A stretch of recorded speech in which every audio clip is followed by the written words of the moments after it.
Eco Tejas world class electric bike అతి తక్కువ ధరలోనే.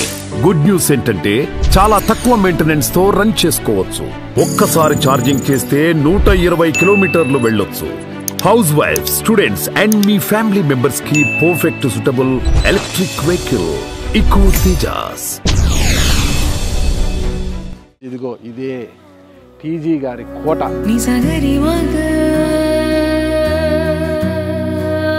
కోటలోని రాజుగారిని మనం ఒకసారి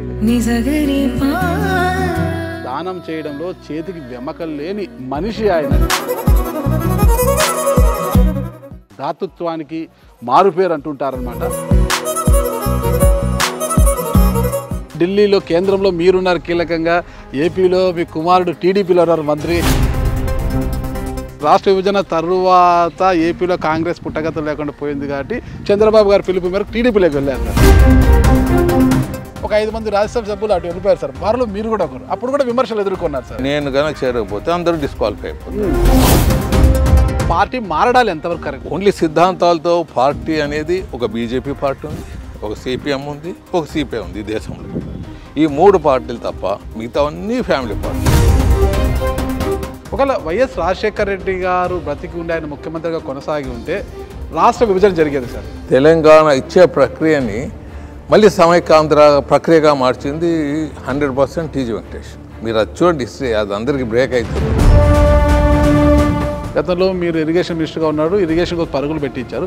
ఇప్పుడు మీ కుమారుడు ఇండస్ట్రియల్స్ మినిస్టర్ సార్. రాయలసీమలో కుమారుడి ద్వారా రాయలసీమకైనా పరిశ్రమలు తీసుకొచ్చే అవకాశం ఉందా సార్? తండ్రికి మించిన కొడుకు కావాలనుకుంటున్నాడు. ఇక 2024 ఎన్నికలను మనం ఒకసారి పరిశీలిస్తే కూటమి విజయ దుందుబి ఎలా మోగించింది. ఇప్పటి వరకు ఉన్న అధికార వైఎస్ఆర్ కాంగ్రెస్ 11 స్థానాలతో అంటే ప్రతిపక్ష హోదా కూడా లేకుండా పోయింది కదా సార్. అయితే దాన్ని వాళ్ళు ఒప్పుకోవట్లేదు. ఇవి ఈవీఎంల ట్యాంపరింగు. తెలిసి తెలియని మీద ఒక అస్సలు చెప్పలేము. ట్యాంపరింగ్ అయితే జగన్ ఎట్లా గెలిపిస్తారు? జగన్నే ఓడగొట్టాలి. టీడీపీ, జనసేన, బీజేపీ కలిసి ట్రావెల్ చేయడం కష్టము. ఖచ్చితంగా వీళ్ళ మధ్య విభేదాలు వస్తాయనేది. ఒక ఫ్యామిలీలోనే అన్నదమ్ములకి చాలా డిస్ప్యూట్స్ ఉంటాయి. మీ స్పెట్స్ ఉంది కదా సార్, ఆ ఫ్రేమ్ గోల్డ్ ఫ్రేమ్ సార్. ఇండస్ట్రీకి వచ్చినప్పుడు హోదా కనపడాలని కోర్టు ఇవన్నీ మొదలుపెట్టాను. అది అట్లే కంటిన్యూ అవుతా ఉంది.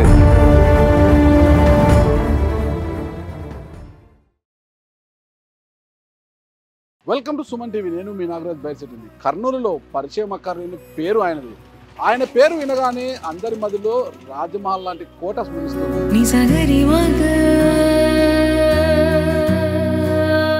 ఇదిగో కోట అందాలను చూడండి ఎలా ఉన్నాయి. మొత్తం రాతి కట్టడమే. ఒకసారి మనం అలా తిరుగుదామా? ఎంత అందంగా ఉన్నాయి చూడండి అసలుకి.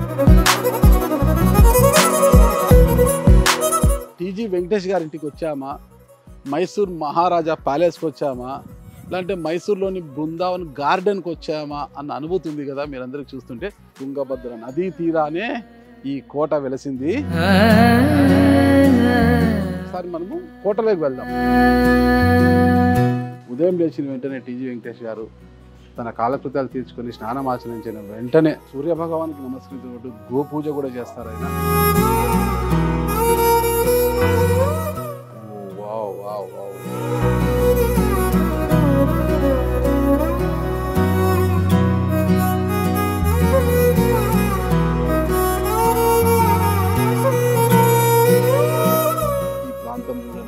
ప్రకృతి సహజ సిద్ధంగా ఉంది కదా ఈ ప్లేస్.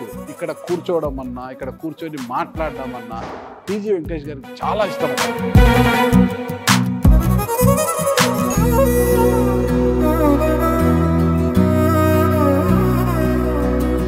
పూజ కదా. ఇంత అందమైన కిచెన్ అండి చూడండి. కోటలోని పై భాగం అంటే మొదటి ఫ్లోర్లో ఉన్న అందాలను ఒకసారి మీకు చూపిస్తాను. ఎంత అందంగా ఉంది చూడండి.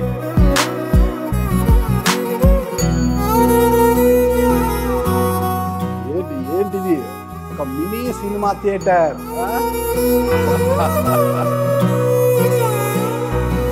ఇక్కడ చూసాము ఎన్ని సౌలభ్యాలు ఒక ఇంట్లో, ఎన్ని వసతులు. ఇదే విజ్ఞాన భండాగారం లైబ్రరీ.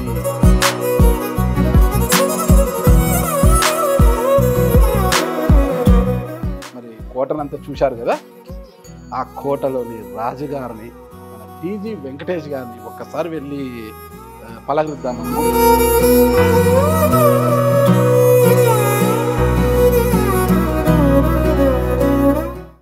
సార్ నమస్కారం. ఇప్పుడే ఈ తుంగభద్ర నదీ తీరాన రాజకోట లాంటి ఈ మహల్లోకి అడుగు పెట్టాను సార్. చాలా చూడచక్కగా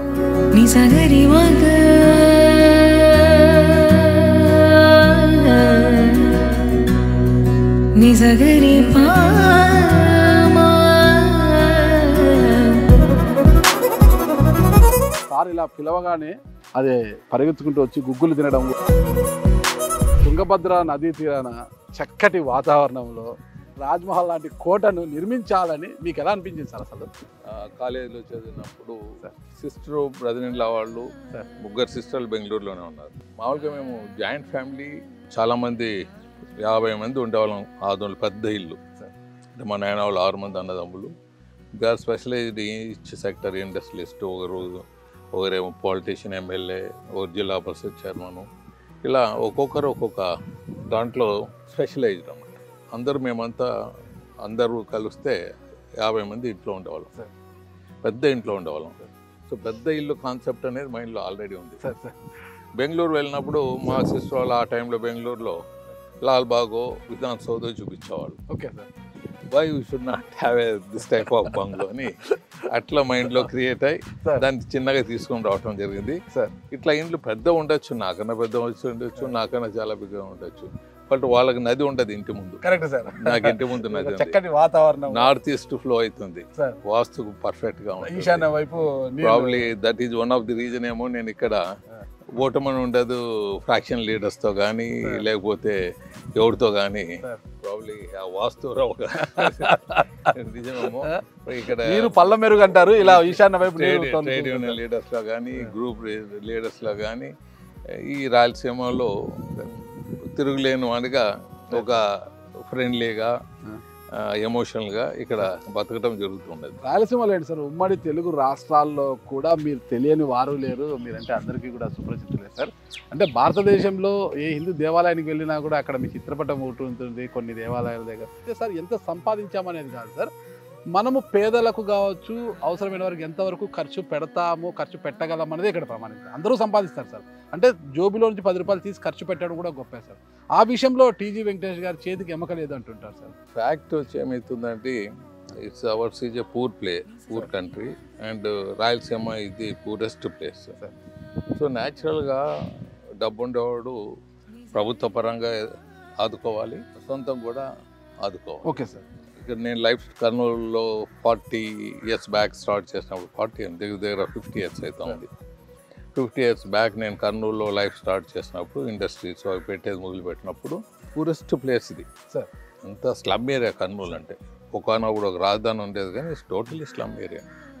సో ఇక్కడ ఉండేది పరిస్థితులు బట్టి ఇది చూసి, సో వాళ్ళకు పెళ్ళిళ్ళు అనేదో ఇయర్లీ ఒక పెళ్ళిళ్ళు అనేది పెట్టి కార్యక్రమం, ఇప్పుడు 1 లక్ష వరకు ఇస్తున్నాను పెళ్ళిళ్ళు ఇయర్లీ. ఇలా ఒక్కొక్కటి ఎంకరేజ్మెంట్, వాళ్ళు బాగుండే వాళ్ళు ఉంటే ఉద్యోగం అవకాశం కల్పించడం.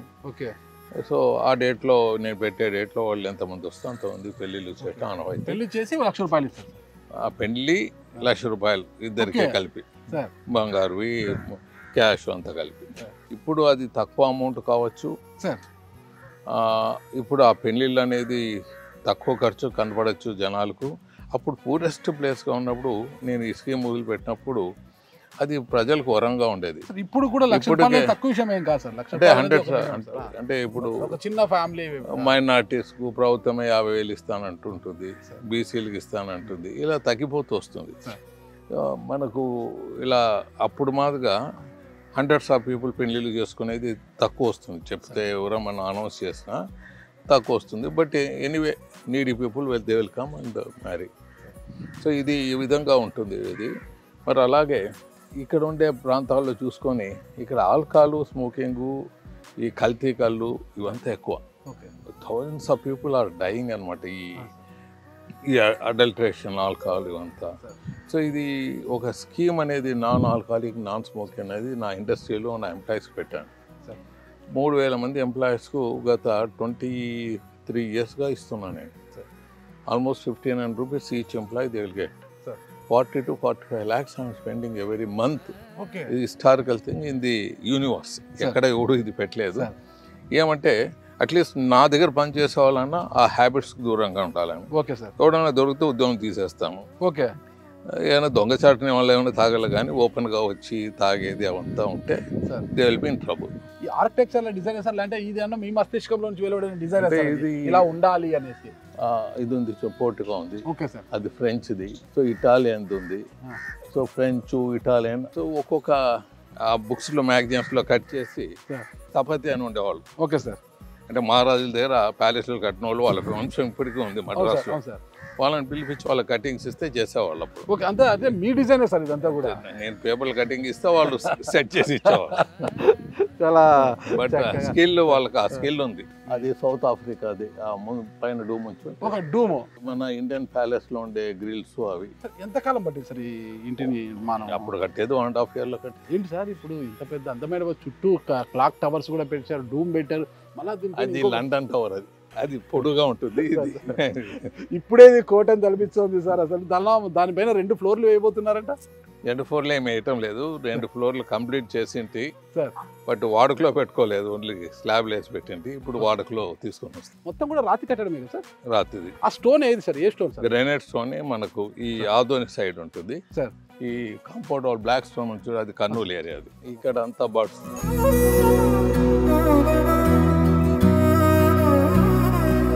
మీకు all different varieties of fruits ఉంటాయి ఇక్కడ మొత్తం కూడా. మొత్తం వాక్ చేస్తుంటారు సార్ మీదంతా పొద్దున్న వాక్ చేస్తుంటాం. ఇది తుంగభద్ర రివర్ సార్. ఇదే సార్ గోశాల సార్? ఇది ఆవులు బాఫెల్లో వస్తుంది. Okay okay. అంటే పాలన్నీ కూడా మీకు ఇక్కడ నుంచే మీ ఇంటి నుంచే వస్తాయి సార్. టెంపుల్ కట్టాను. ఓకే. వెంకటేశ్వర స్వామి టెంపుల్. ఆ టెంపుల్లో ఫేమస్ ఏమంటే బ్రహ్మోత్సవాలు చేసేటప్పుడు గరుడ వచ్చి తిరిగిపోతుంది. Okay sir. 3 ప్రదక్షిణలు చేస్తుందని విన్నాను. 3 ప్రదక్షిణలు చేస్తుంది నదిలో. ఒక వారం అయ్యేదే స్నానం చేపిస్తారు భగవంతునికి. తీసుకొని పోయేటప్పుడు బరువుగా ఉంటుంది. స్నానం చేపించి తీసుకొని వచ్చేటప్పుడు లైట్ అయిపోతుంది. ఓకే. అది ఒక అదృష్టం. అది నేరుగా మేము కూడా చూడొచ్చు సార్. ఇది చూడొచ్చు. ఆ టైంలో డేట్ ఇస్తే డేట్లు ఇస్తాం. ఒకసారి ఏపీ రాజకీయాల్లోకి వస్తాం సార్. మనము ముందుగా మిమ్మల్ని ఏ విధంగా పొగడాలో అర్థం కావట్లేదు. అంటే ఈ ఎన్నికల్లో 2024 ఎన్నికల్లో మీ కుమారుడు టీజీ భరత్ గారు కర్నూలు ఎమ్మెల్యేగా గెలిచి మంత్రి అయ్యారు. దాంతోపాటు ఇంకొక ఆశ్చర్యకరమైన విషయం ఏంటంటే నిన్ననే నాకు తెలిసింది, కర్నూలు ఎంపీ నాగరాజు గారు, బస్తిపాటి నాగరాజు గారు కూడా మీ ఆల్కలీస్ ఫ్యాక్టరీలో ఆయన వర్క్ చేశారంట. అది కూడా పర్మనెంట్ ఉద్యోగ, రెగ్యులర్ ఉద్యోగ కూడా పనిచేసిన ఆయన నోటితో కూడా చెప్పారు. ఒకవైపు మీ ఫ్యాక్టరీలో ఒక ఉద్యోగ పని చేసిన వ్యక్తి ఎంపీగాను, మీ కుమారుడు టీజీ భరత్ ఎమ్మెల్యేగా గెలిచి మంత్రి అయ్యారు సార్. ఎలా ఉంటుంది అసలు ఆ ఫీలింగ్? ఎలా ఉంది సార్ మీకు? కొడుకు అనేది సర్వసాధారణం మనకు సార్. వాడి గురించి తెలుసు సార్. ఫ్రమ్ ది బిగినింగ్ ఒక డిసిప్లిన్ క్యారెక్టర్తో ముందుకు పోయాడు sir. No smoking, no alcohol, no non veg, okay, and no gambling. ఈ పర్ఫెక్ట్నెస్ సైడ్లో ఉండాలా, ఇంక్లూడింగ్ వన్ బాడీ. ఆ మాదిరిగా పెరిగాడు. పెరిగాడా మీరు పెంచారా సార్? అలా రీజన్ ఈజ్ బోత్. మన పెంపుడు అది ఒక ముఖ్య కారణంగా ఉండొచ్చు అని నేను అనుకుంటాను మనం పెంచే విధానంలో. అలాగే మా కంపెనీలో ఉద్యోగం చేశాడు కాబట్టి మా కంపెనీలో ఆ డిసిప్లిన్ అక్కడ కూడా ఉంది కాబట్టి సో న్యాచురల్గా అక్కడ పనిచేసిన అబ్బాయికి సీటు కావాలని కోరుకున్నాడు. Okay sir. సో ఆయన క్యాస్ట్ బేసిస్లో వాల్మీకులు, కుర్వ సంఘం ఎవరికైనా ఒకరికి ఇవ్వాలా అనేది నిర్ణయించుకున్నారు తెలుగుదేశం పార్టీ. దాంట్లో ఈ అబ్బాయి రావటం, కుటుంబ సామాజిక నేను బ్లెస్ చేయించామంటే బ్లెస్ చేసాం. ఆ బ్లెస్ చేసే మహాన్ బాబు చంద్రబాబు నాయుడు గారు. సో మెజార్టీతో గెలిచాడు. ఒక ఆదోని కొద్దిగా ఇబ్బందిగా ఉండేది. బీజేపీ 15 రోజుల ముందే క్యాండిడేట్ పెట్టారు, పార్సార్ది. అక్కడ గ్రూప్ రాజకీయాలు, రానోళ్ళు.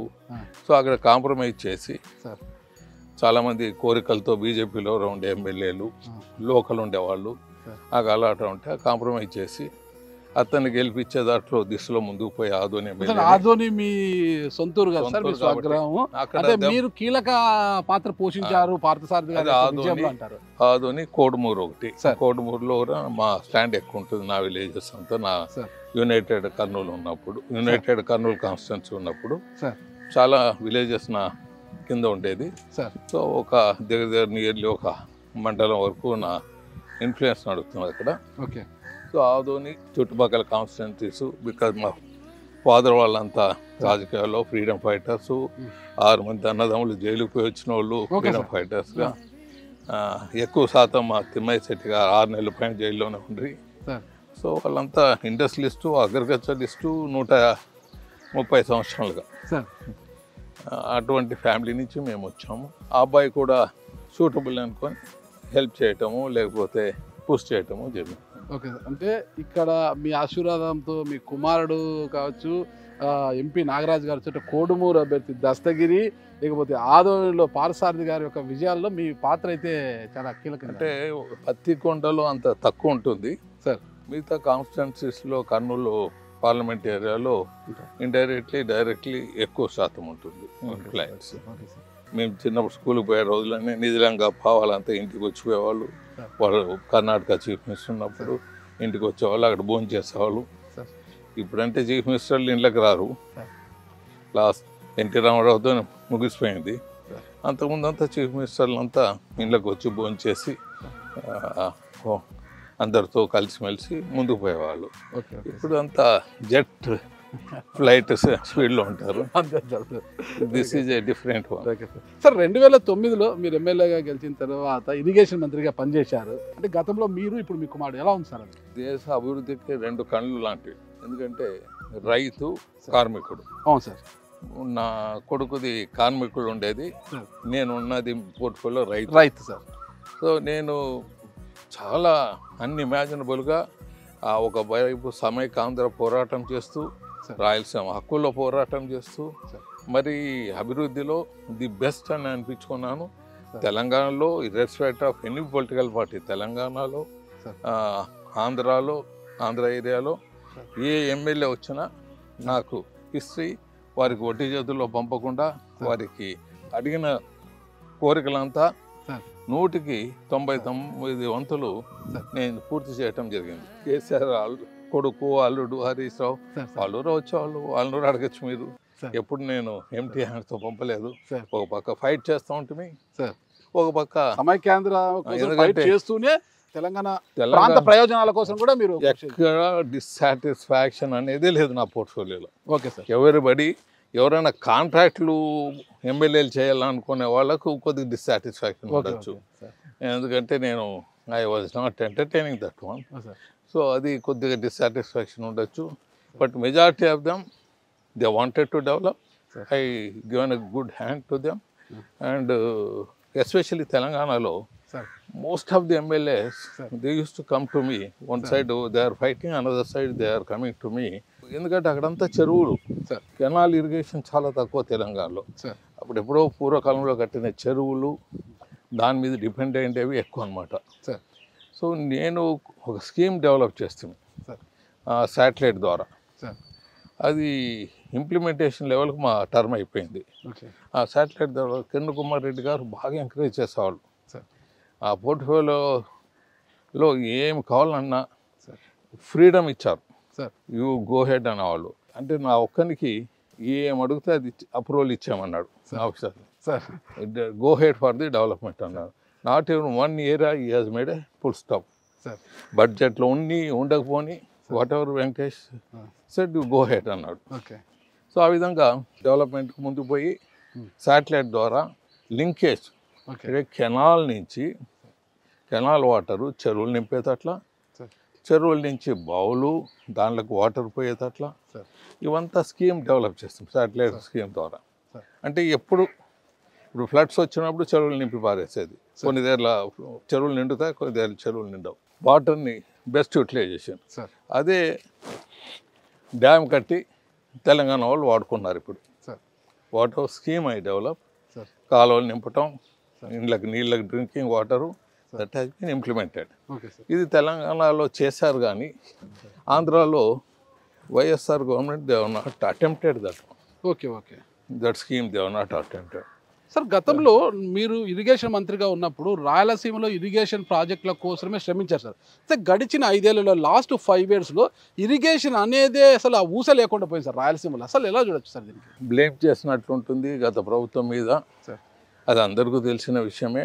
ఒకటి కృష్ణా మీద పంపింగ్ స్కీమ్ పెట్టాలని ముందుకు పోయాడు.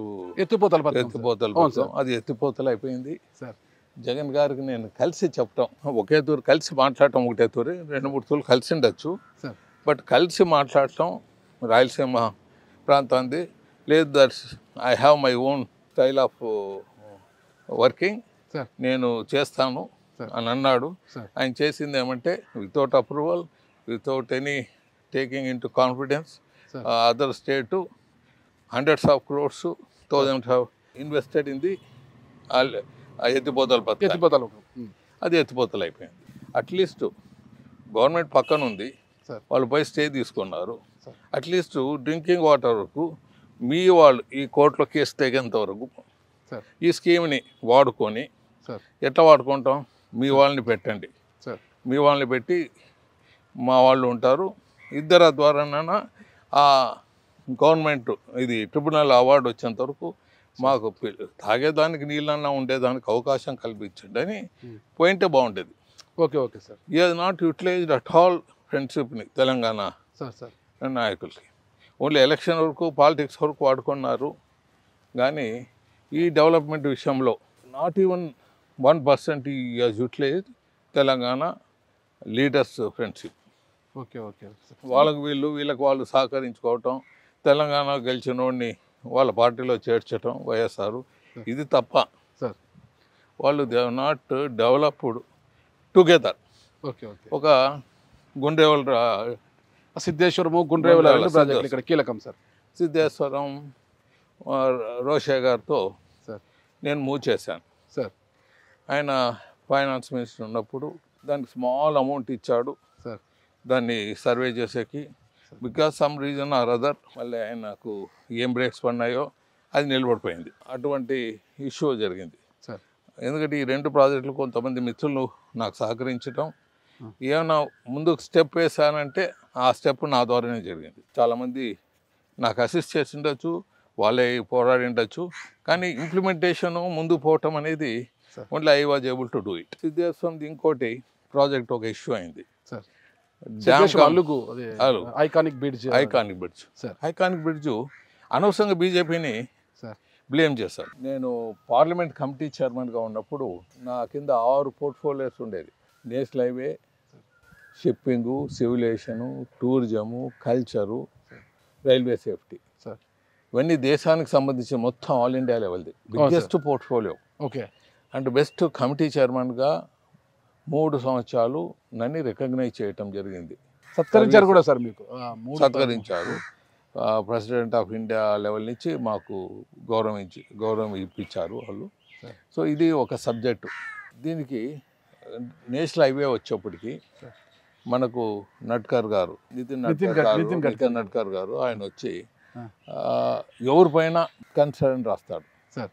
ఆయన స్పెషాలిటీ అయింది అలా రాస్తారు. కాబట్టి మేము కమిటీ చైర్మన్గా నేను ఒక 2.5 సంవత్సరాల్లో ఒక్కొక్క సంవత్సరం 30,000 35,000 స్టేట్ గవర్నమెంట్స్ రోడ్స్ శాంక్షన్కి అప్రూవల్ ఇప్పించడం జరిగింది. ఇది హిస్టారికల్. అంటే దేశంలో 90,000 నేషనల్ హైవేకి ఇస్తే 35,000 రూపాయలు మన రాష్ట్రానికి ఇప్పించాం. ఎందుకంటే అన్నీ ఆయన రాస్తాడు. ఇంకా బ్యాక్గ్రౌండ్ ఒకతూరు central minister look in to the metro work out అని రాస్తాడు అనుకోండి, ఫినిష్. అది ఇంకా మేము నడిపేశాం. ఓకే. అది రీజనబులే మేము నడిపింది, అన్యాయం కాదు. సపరేట్ స్టేట్ ఆంధ్రప్రదేశ్ కొత్తగా ఫార్మ్ అయింది, తప్పు లేదు, నడిపాము, మేము తెప్పించుకోగలిగాం. ఎక్కడ ఆపర్చునిటీ అక్కడ చేసుకోకపోవటం అది వెంకటేష్ ఒక స్పెషాలిటీ. సార్ కిరణ్ కుమార్ రెడ్డి టైంలో ఫండ్స్ తీసుకొని ఇరిగేషన్ చేసాము. ఒక కర్నూలు పార్లమెంట్లోనే ఆ టైంలో 10,000 లిఫ్ట్ ఇరిగేషన్ ఉంటే 1,00,000 ఎకరాలకు తీసుకుపోయాను sir. It's historical lift irrigation. Handri Neeva low level ఉండేదంతా ఇచ్చేమన్నా రాయలసీమ ఏరియా అంతా లో లెవెల్. సీఎంతో అడిగితే జియో ఇష్యూ చేయించాడు. మళ్ళీ అది ఎంతవరకు ఇంప్లిమెంటేషన్ తెలియదు. లో లెవెల్ ఉండేదానికంతా అంద్రీనివాలో ఇరిగేషన్కి ఇవ్వాలి, ట్యాంకులు నింపడానికి ఇవ్వాలని ఇప్పించాను. సో అదే మళ్ళీ ఇంప్లిమెంట్ చేసిన డిఫరెంట్ ఫ్యాషన్గా తెలంగాణలో. సో అలా కెనాల్ ఎక్కడ పోతుంది, లో లెవెల్. అదే ఇది కూడా చెక్ డ్యామ్ కమ్ అంటే ఒక బ్రిడ్జ్ కమ్ రోడ్డుగా అది ఐకాన్ బ్రిడ్జ్ చేయమని సిద్ధేశ్వరం నేను అడిగాను మినిస్టర్ గారిని. నితిన్ గారు ఏమన్నారంటే, yes I'm fond of this projects. మహారాష్ట్రలో నేను ఎన్నో చేశాను, స్మాల్ లెవెల్లో చేశాను, ఇది big level, but ultimately state government has to give clearance అన్నారు. స్టేట్ గవర్నమెంట్, జగన్ గవర్నమెంట్లో మీకు తెలిసే ఉంటుంది, అది ఏం వాళ్ళకు ఇది చేసుకోవాలా, ఇది డెవలప్ చేసుకోవాలా అనేదే వాళ్ళకి ఐడియా ఉండదు sir. Number of projects 90% government of India ఇస్తుంది. ట్రైబల్ ఏరియాలో లిఫ్ట్ ఇరిగేషన్ అవి పెడితే 90% గవర్నమెంట్ ఆఫ్ ఇండియా ఇస్తుంది. అవి చేసుకోవాలనే ఐడియానే వాళ్ళకు ఉండదు జగన్ గవర్నమెంట్లో. అది ఎట్లా గవర్నమెంట్ నుంచి ఏ రకంగా ఫండ్స్ తీసుకోవాలనేది జగన్ గారి గవర్నమెంట్లో లాగింగ్ ఉంది గవర్నమెంట్ ఆఫ్ ఇండియా నుంచి. వాళ్ళకి ఏదో అప్పులు తెచ్చుకొని స్పెషలైజేషన్ అయిపోయింది. సో నేను ఒకవేళ ఏమైనా ఇట్లా అంటే మనం చెప్పామనుకోండి, అందరూ మా మీద పడేస్తారు. సో సైలెన్స్ ఇది బెస్ట్ ఆన్సర్. ఇంక మనం చేసేంత చెప్తూ వచ్చాం. జగన్ గారికి ఫస్ట్ ముఖ్యమంత్రి అయ్యేది ఇది కొంతమందికే లభిస్తుంది. దేశంలో ప్రపంచంలో ఇటువంటి పోస్టులు ఎప్పుడో పూర్వజన్మ సుకృతం ఉంటేనే ముఖ్యమంత్రి చైర్ కింద వస్తారు. అది చిన్న వయసు. చిన్న వయసులో దాన్ని వాడుకోకుండా మనం ఒట్టి పాలిటిక్స్కే వాడుకున్నామంటే ప్రజలు క్షమించారు అని చెప్పడం జరిగింది. 2024 ఫలితాలు అయిపోయినాకనే నేను చెప్పాను, ఆయన గెలిచేదే చెప్పాను. ఢిల్లీ నుంచి మాట్లాడాను నేను, ఇది జరగబోయేది అని. ఆయన ఎంత బాగు చేసుకుంటే అంత పేరు ఉంటుందని. సో అట్లా మనం ఎక్కువ పోతామనుకోండి, కొద్దిగా దే గెట్ ఇరిటేటెడ్. అప్పుడు ఏమవుతుంది, మనం అడ్వైజులు పోయి వార్ చేయాల్సి వస్తుంది. ఓకే, ముఖ్యమంత్రి ఏం వార్ చేయగలమంటే, is it possible in this country chief మినిస్టర్తో ఫైట్ చేసేది. సో మనం చెప్పటం కొద్దిగా అట్లా పాయింట్ హింట్ ఇవ్వటం తప్ప ఏమి చేయలేకపోయినాం. అంటే వైఎస్ఆర్ కాంగ్రెస్ పార్టీ అధికారంలోకి వచ్చినట్టునే మిమ్మల్ని కావచ్చు, మీ కుమారుడు భరత్ గారిని వైసీపీలోకి తీసుకోవడానికి చాలాసార్లు ఆహ్వానించారు. వాళ్ళు వస్తే 2024 ఎన్నికల్లో ఖచ్చితంగా టికెట్ మీదే అని కూడా కన్ఫర్మ్ చేసే స్థాయిలో చాలాసార్లు రాయబారాలు చేశారంటారు. ఎందుకు అటువైపు వెళ్ళారు మీరు అధికారంలో ఉన్నప్పుడు? మిత్రులురా, పేర్లు నేను చెప్పదలుచుకోలేదు. మంత్రులు ఇస్తారు, మీ కొడుకు మీరు రాండి, మళ్ళీ రాజ్యసభ కూడా మీకు ఏమైనా రెన్యువల్ కావాలంటే కూడా వర్కౌట్ చేస్తాము, మీరు వచ్చేయచ్చు అని ఆహ్వానం పంపారు. ఆహ్వానానికి ధన్యవాదాలు తెలియజేశాను. కానీ ఆయన మనిషి ఎంత మంచివాడో అనేది పక్కకు పెడితే మనకు ఆయనతో చాలా సెన్సిటివ్గా ఉంటాడు. ఆ సెన్సిటివ్తో ఈ కాలం అబ్బాయిలు మా భరత్ లాంటి వాళ్ళు వర్క్ చేయలేరు. ఓకే, సో మనం పోయి వాళ్ళ ఆహ్వానాన్ని మనం తీసుకొని మనం చెడుపు చేసిన వాళ్ళు అవుతాం. Number 1. Number 2, Bharat has made very much clear, I want to be in Telugu Desam. Okay, at what come maybe, గెలిస్తే గెలుస్తాము, ఓడితే ఓడతాము, లెట్ ఇట్ బి అని ఆయన వాన్ సిద్ధాంతం. So okay, welcome. మీరేమో బీజేపీలో ఉన్నారు, ఢిల్లీలో కేంద్రంలో మీరున్నారు కీలకంగా, ఏపీలో మీ కుమారుడు టీడీపీలో ఉన్నారు మంత్రి. ఎలా ఉంది సార్ ఈ కాంబినేషన్, ఎలా ఉంటుంది అసలు? అంటే అది ఐకాన్ బ్రిడ్జ్ కంప్లీట్ చేసి దీనికి వస్తాం. ఓకే సార్, ఐకాన్ బ్రిడ్జ్ వచ్చి ఆయన నితిన్ గారు ఏమైనా అంటే ఇది మేము మహారాష్ట్రలో ఇంప్లిమెంట్ చేస్తాం, దీనికి మేము రాష్ట్ర ప్రభుత్వం అనుమతి ఇస్తే మేము ఏదో విధంగా దీన్ని వర్కౌట్ చేస్తాం ఫండ్స్ అని అన్నాడు. They have not given any clearance, they have not come forward. మరి ఏమైందో తెలియదు. మళ్ళీ అయినాక గంగుల ప్రతాప్ రెడ్డి గారు వచ్చారు, నేను వచ్చి రిప్రజెంటేషన్ ఇస్తాను, మీరు పిలుచుకోపోండి అన్నారు. నితిన్ గడ్కరీ గారికి ఆయన్ని పిలుచుకోపోయినాను. ఓకే, నేను ఫెయిల్ అయినానప్ప, ముందుకు పోలేకపోతుంది. Unless state government give clearance and also surrounding states also should give permission. So ఇంత హోంవర్క్ చేస్తే కానీ అది ముందుకు పోదు. సో అనవసరంగా బీజేపీ మీద రాజ్యాంగం చేస్తే BJP was prepared to do it. Okay, Nitin garu jump అయ్యారు ఈ ప్రాజెక్ట్ కోసం. ఇంకా ఆయన అంతగానే ఏం చేస్తారు, స్టేట్ గవర్నమెంట్ చేసే పని ఆయన చేయలేడు కదా. డిఫరెంట్ పర్సనాలిటీ, ఆయన ఏది వద్దనే ప్రసక్తే లేదు.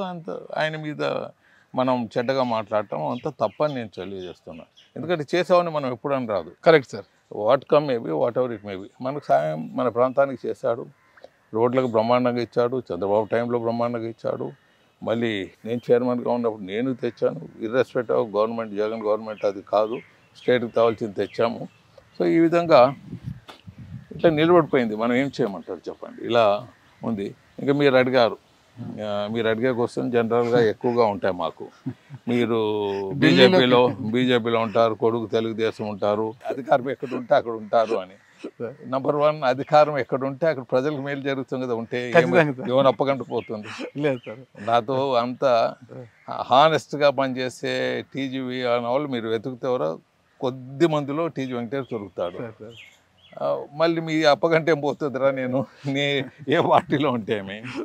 సో పరిస్థితులు బట్టి ఒక తూరి ఫ్రాక్షన్ లీడర్స్తో ఎక్కువ ఇంపార్టెన్స్ తెలుగుదేశంలో వచ్చేప్పటికి నేను జారిపోవటం జరిగింది. మరి అయినాక సమైక్య ఆంధ్ర కాంగ్రెస్లో చేరటం, తెలంగాణ విభజన చేయటం, నేను సమైక్య ఆంధ్ర ఉద్యమాన్ని మొదలుపెట్టినాను. నేను అట్లా సార్ ఏపీలో సమైక్యాంధ్ర ఉద్యమం మొదలుపెట్టి చోట కార్యాలయాలు కూడా ఓపెన్ చేశారు మీరు. కేసీఆర్ గారు మొదలుపెట్టినప్పుడు నేను సమైక్య ఆంధ్ర ఉద్యమం మొదలుపెట్టాను.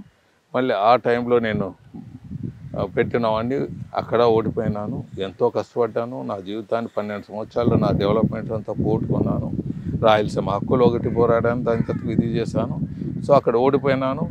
ఇంకా కాంగ్రెస్కు ఇక్కడ ఆంధ్ర రాష్ట్రంలో పుట్టగతులు ఉండవని మళ్ళీ తెలుగుదేశంలో వచ్చాను. నేను తెలుగుదేశంలో వాళ్ళు ఇన్వైట్ చేయటము, తెలుగుదేశం అభివృద్ధి చేసే పంతాలు అప్పుడు ఉండే సీనియర్ లీడరు ఆయన మమ్మల్ని ఆహ్వానించటం, మేము పరిగెత్తిపోయి ఆయన దగ్గర రాలిపోవటం జరిగింది. సో నా జతకు వచ్చేది అందరూ వచ్చారు. ఆ టైంలో గెలుపుకు కొద్దో గొప్ప మేము కారణభూతులైనాం. అది ఇక్కడ మైనార్టీ ఓట్స్తో మేము కొద్దిగా మాకు ఇబ్బందులు పడుతూ ఉంటాము ఇక్కడ. లేకపోతే మాకు గెలుపు అనేది ఎక్కడ ఇబ్బంది ఉండదు. So this is one aspect. మరి అయిపోయినాక ఇక్కడ తుంగభద్ర ఉంది. తుంగభద్రకు చెక్ డ్యామ్ తెచ్చాను, 100 crores. ఆ చెక్ డ్యామ్ కిరణ్ కుమార్తో ఫౌండేషన్ వేయించాం. ప్రభుత్వాలు ఏదో పైప్ లైన్లో నీళ్లు తెస్తాం, అది తెస్తాం. ఈ చెక్ డ్యాము ట్రిబ్యునల్లో కూడా ఈ సబ్జెక్ట్ ఉంది, చెక్ డ్యాములు తీసుకురావాలని. ఇట్లా అక్కడ ఒకటి డ్యామ్ పోయా, ఎక్కడ పోయా. గుండ్రేవల్ ప్రాజెక్టు నేను మినిస్టర్గా ఉన్నప్పుడు ముందుకు తీసుకుపోయినాను. సర్వే చేసేదానికి అప్పుడు ఉండే ఇంకో మినిస్టర్, నా కొలిగ్ మినిస్టరు అడ్డం వేశాడు. తెలంగాణ కూడా ఏరియాలో ఏందన్నా వస్తే తెలంగాణ కూడా కోటా ఇవ్వాలని.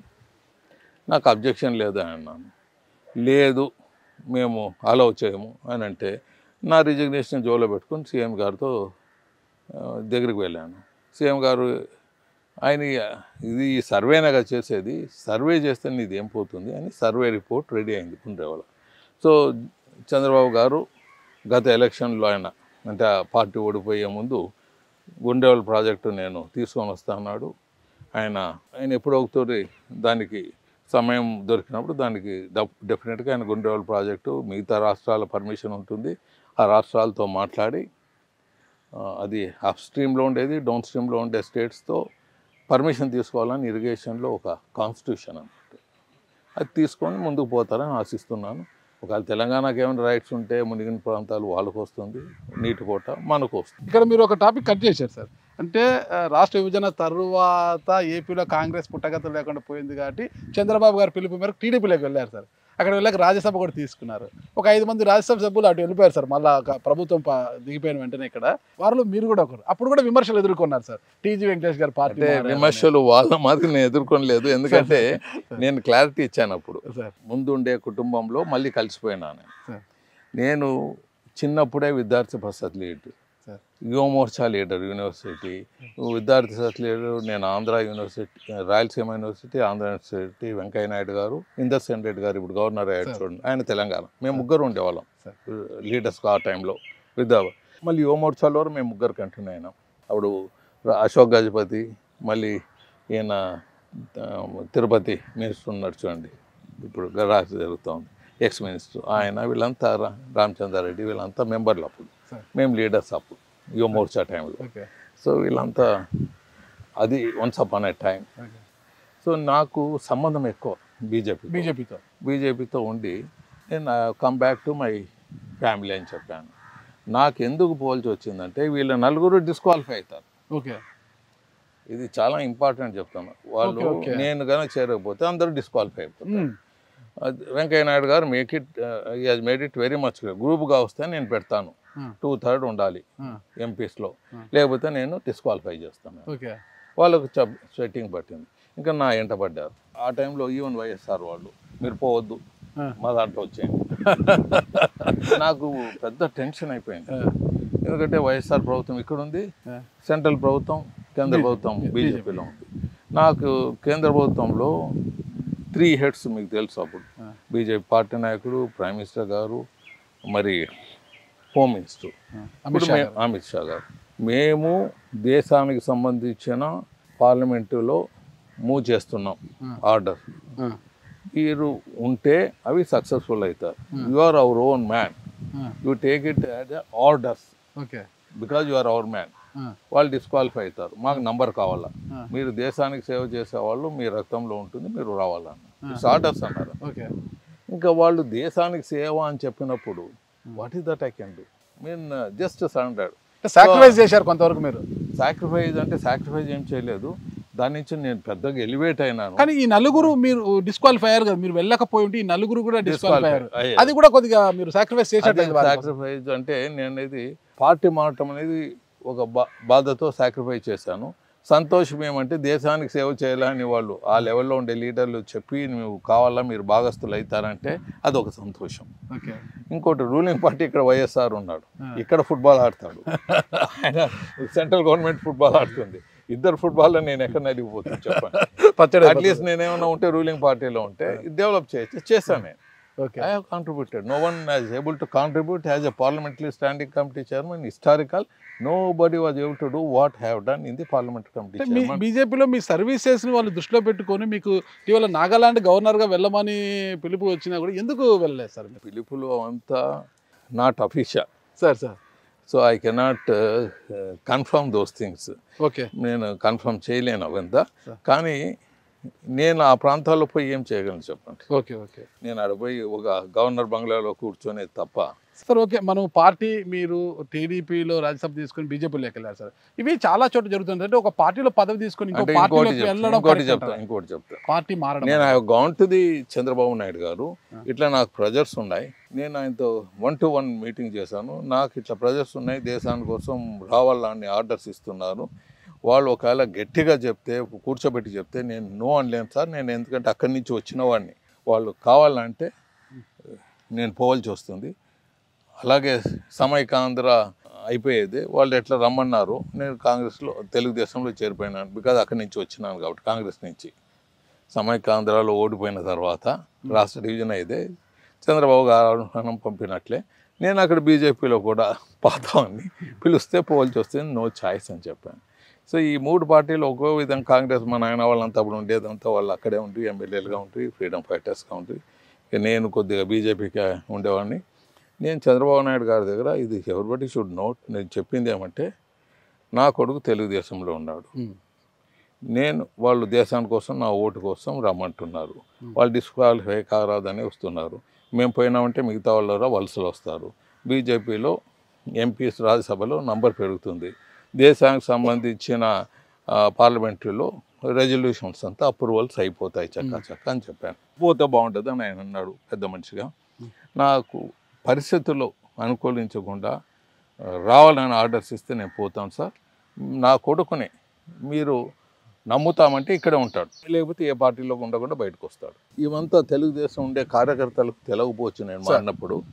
కానీ కొన్ని మామూలుగా ఆ టైంలో కూడా వాళ్ళు మా మీద మాట్లాడి ఉండొచ్చు. అయినా I was silent that one. I not TG Venkatesh స్టైల్లో నేను ఎప్పుడూ దాని మీద పోలేదు. మామూలుగా అన్నిటి మీద నన్ను ఏమైనా ఇంత టచ్ చేస్తే 10 నేను రెచ్చిపోతుంటాను. బట్ దాంట్లో నేను పోయినాను, ఏం చేయమంటారు. అప్పుడు అలయన్స్లోనే నేను రాజ్యసభ మెంబర్ అయ్యాను. ఒక లాజిక్ ఉంది, బీజేపీ టీడీపీ ఉన్నప్పుడే అయినాను. వాళ్ళు బీజేపీ వాళ్ళకి పని ఉంది అన్నారు, 3 ఏళ్ళు ఇక్కడ ఉన్నా 3 ఏళ్ళు అక్కడ ఉన్నాను, ఏమవుతుంది అలయన్స్ భాగం పంచు. పార్టీ మారడాలు ఎంతవరకు కరెక్ట్? పార్టీ మారటము, పార్టీ ఫిరాయింపులు అనేది బేసిక్గా ఈ దేశంలో తప్పు ఉంది, ఒప్పు ఉంది. ఇప్పుడు మీరు ఒకటి తీసుకుంటే పార్టీలో అన్ని పార్టీలు తీసుకోండి, రీజనల్ పార్టీస్, దేశంలో ఉండే regional parties including Congress, national party Congress, అన్నీ ఫ్యామిలీ పార్టీలే. ఐ జస్ట్ ఛాలెంజ్, ఏదైనా పార్టీ ఫ్యామిలీ పార్టీ లేకుండా ఉందని చెప్పండి దేశంలో. అన్ని ఫ్యామిలీ పార్టీస్ ఉన్నాయి. సో ఫ్యామిలీ పార్టీస్ ఉన్నప్పుడు దాంట్లో పార్టీ మారటము మారరాదు అనే సిద్ధాంతం దాన్ని పెద్దగా ఆలోచించరాదు. మన క్యారెక్టర్ బాగుండాలి నంబర్ 1. నంబర్ 2, పార్టీ మారటం, డబ్బులు తీసుకొని మారటము, సార్ లేకపోతే ఎవరినో టార్గెట్ పెట్టి మారటమో కాదు. సార్ ఒక్కొక్కరు డెవలప్మెంట్ చేయాలా, సార్ రాష్ట్రం బాగుపడుతుంది అనే దాంట్లో పార్టీ మారుతారనుకుంటుంది, దాంట్లో తప్పు లేదు. సార్ ఓన్లీ సిద్ధాంతాలతో పార్టీ అనేది ఒక బీజేపీ పార్టీ ఉంది, ఒక సిపిఎం ఉంది, ఒక సిపిఐ ఉంది ఈ దేశంలో. సార్ ఈ 3 పార్టీలు తప్ప మిగతా అన్ని family parties. Okay you take it కుటుంబ పార్టీలు. ఇంక ఈ కుటుంబ పార్టీల్లో మారితే ఏమి, మారకపోతే ఏమి, ఓకే మీకు అర్థమైనా? కరెక్ట్. దీంట్లో ఏముంటుంది, వాళ్ళు జస్ట్ లైక్ చక్రవర్తులు ఉన్నట్ల. ఓకే ఆ చక్రవర్తులు ఏం నిర్ణయిస్తారో అది శిరసావహించేది మిగతా సిస్టమ్. ఓకే పేరుకు ఇది కానీ అది ఏముండదు. కుటుంబ పరిపాలనలో నేను చూసినంతవరకు ఒక పద్ధతిగా, ఒక ఎమోషనల్గా రాష్ట్ర డెవలప్మెంటో లేకపోతే అందరినీ ఇచ్చిపుచ్చుకోవటంలో కులాలకు మతాలకు అతీతంగా పోయే నాయకుడు ఒక చంద్రబాబు నాకు కనపడ్డాడు. ఈ కుటుంబ పరిపాలనలో, దేశంలో ఉండే పరిపాలనలో ఇది బెస్ట్ అని నాకు అనిపించింది. ఓకే దాంట్లో ఇది వాస్తవం కూడా. అందుకే దేశంలో ఎక్కడ పోయినా చంద్రబాబు నాయుడు అనేదే వాళ్ళకు డెవలప్మెంట్ గురించి మాట్లాడతారు. ఇక్కడ యాంటీ ఉన్నప్పుడు కూడా చంద్రబాబు నాయుడుదే. అటు ఎవరైనా యాంటీగా చంద్రబాబు నాయుడు మాట్లాడితే, డిస్కషన్లో ఎవరైనా మాట్లాడితే 10 మంది ఉన్నప్పుడు ఒకడు మాట్లాడినా 9 మంది కొట్టేంత పని చేసేవాళ్ళు. ఖచ్చితంగా ఇట్స్ అ ఫ్యాక్ట్. మనం ఫ్యాక్ట్ని ఎప్పుడు ఇది చేయరాదు. అదే సార్. జగన్ గారు ఏం చేస్తారంటే ఈ has rule the state emotionally. Okay కులాలుగా మతాలుగా డివైడ్ చేసి పారేశాడు. ఓకే ఆయన ఒక ఎమోషనల్గా రూల్ చేశాడు. ఆయన ఎప్పుడు రాష్ట్ర ముఖ్యమంత్రి అయ్యారో సార్ ఫస్ట్ థింగ్ నేను చెప్పాను, ఇది 3 క్యాపిటల్ చేసే పద్ధతిలో షిఫ్ట్ చేయొచ్చు. అది ఎక్కడ అనేది తెలియదు. 3 క్యాపిటల్స్ చేయొచ్చు, 3 ప్రాంతాల్లో ఎక్కడ పెడతాడో తెలియని దాన్ని పెద్ద స్టేట్మెంట్ ఇచ్చాను. Big news. మీరు అప్పుడు మాట్లాడారు సార్, అంటే రాయలసీమ ఒకటే కర్నూలుకు హైకోర్టు ప్రకటించడము అది మరి హర్షించదగ్గ విషయం. దాంతోపాటు మినీ సెక్రటేరియట్ కూడా కావాలని. అది సబ్జెక్ట్ వేరే. ఫస్ట్ ఇది నా ఫైట్ ఆల్ ది టైం ఉండేది.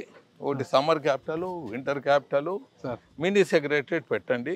హైకోర్టు బెంచ్ అంటే మినీనే సార్, ఇది సెక్రటరేట్ మినీ సెక్రటరేట్ మినీనే.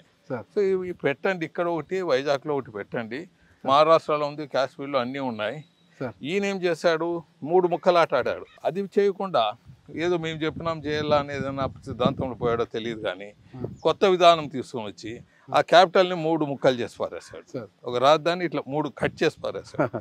మేము మినీ పెట్టండి అయ్యా, వైజాగ్ పోలేము, మాకు మినీ పడేయండి. వైజాగ్ ఆడ వైజాగ్ క్యాపిటల్ ఉంటే ఇక్కడి నుంచి ఒక ఢిల్లీ పోయినంత పని అవుతుంది మాకు, ఎందుకు అలా చేస్తారు? మేము మా ఫైట్ అంటే నాకు గుర్తుకొచ్చాను సార్. విభజన సమయంలో కూడా అంటే మీరు సమైక్యాంధ్రనే కోరుకున్నారు, అందులో కొంతమంది రాయలసీమ విభజన కోరుకున్నారు, రాయలసీమ ప్రత్యేక రాయలసీమ కోరుకుంటే మీరేమో రాయలసీమ హక్కుల వేదిక అంటూ ముందుకు వచ్చారనమాట. అంటే డివిజన్స్ మీకు ఇష్టం లేదా సార్? ఎందుకు హక్కుల గురించి పోరాటం చేశారు? రాయల తెలంగాణ అని కూడా వచ్చింది మధ్యలో. అవును సార్, రాయల తెలంగాణ. నాకు ఈ దీనితో సంబంధం లేదు. నాకు only fight for our backwardness. Telangana division అయినాక ఇంక ఒట్టి రాయలసీమ ఒకటి మిగిలితే ఏముంటుంది మనకు? రాయలసీమలో 2 నాయకత్వాలు ఉన్నాయి, వైఎస్ఆర్ చంద్రబాబుది. వాళ్ళిద్దరూ డివిజన్కి ఒప్పుకోరు. మనం ఊరికే ఫైట్ చేసిన వాళ్ళం. ఒకనొకప్పుడు రాజశేఖర రెడ్డి గారు రాష్ట్ర డివిజన్కి ఉద్యమం పెట్టి ఫెయిల్ అయిపోయాడు.